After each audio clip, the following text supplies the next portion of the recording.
12 years of Guantánamo Bay. I personally can't believe that it's been that long. All right, sorry, you hear me now. I personally can't believe that it's been that long, and it seems that the powers that be just haven't responded to the international outrage of everybody who cares about the rule of law and cares about people being given due process and being given justice.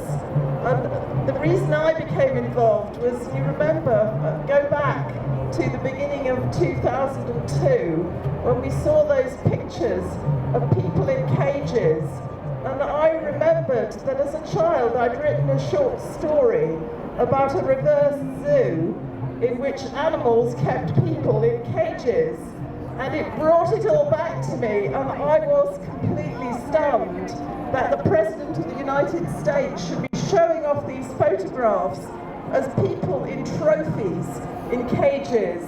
And I became involved in acting first for Feroz Abbasi and then for 3 other British citizens. And we did get them out, and we got them out by campaigning. And now we need to get Aamer out, and we need to get the place closed down.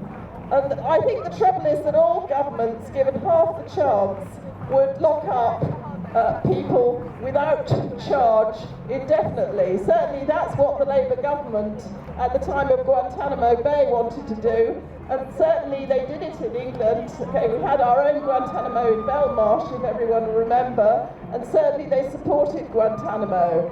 And we had this government who made noises about their commitment to human rights before they came in, but they've shut down the inquiry into torture by Sir Peter Gibson, the one that we objected to because we weren't, our clients weren't going to have any say. They shut down that inquiry, promised a new one, and now there's no inquiry. And now also, this government is kicking up a fuss about a European Court of Human Rights ruling on indefinite sentences. All they need to do is bring in a review by the Home Secretary of indefinite sentences, but they don't want to do that. They want to lock people up indefinitely without hope. And it's only another stage to where you put people in prison without trial, which is Guantánamo Bay.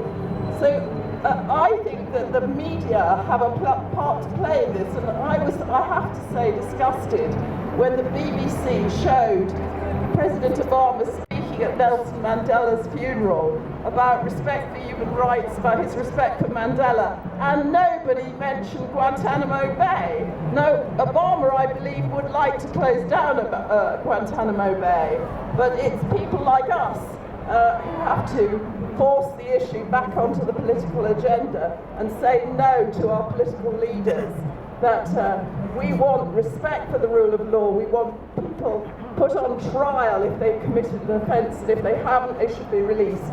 And Guantánamo is an international disgrace, and it's a disgrace to our government that they're not doing more. It's a disgrace they haven't got Aamer out.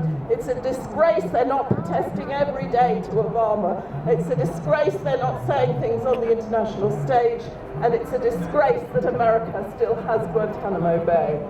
And I just wanted to end with a slogan that has been put forward in another place, but I think is still an apposite one. And it's been explained to us that it doesn't mean that people will create trouble. It means that people won't give up until they have justice. So no justice, no peace. No justice, no peace. No justice, no peace. Thank you. Thank you. Thank you very much. You know,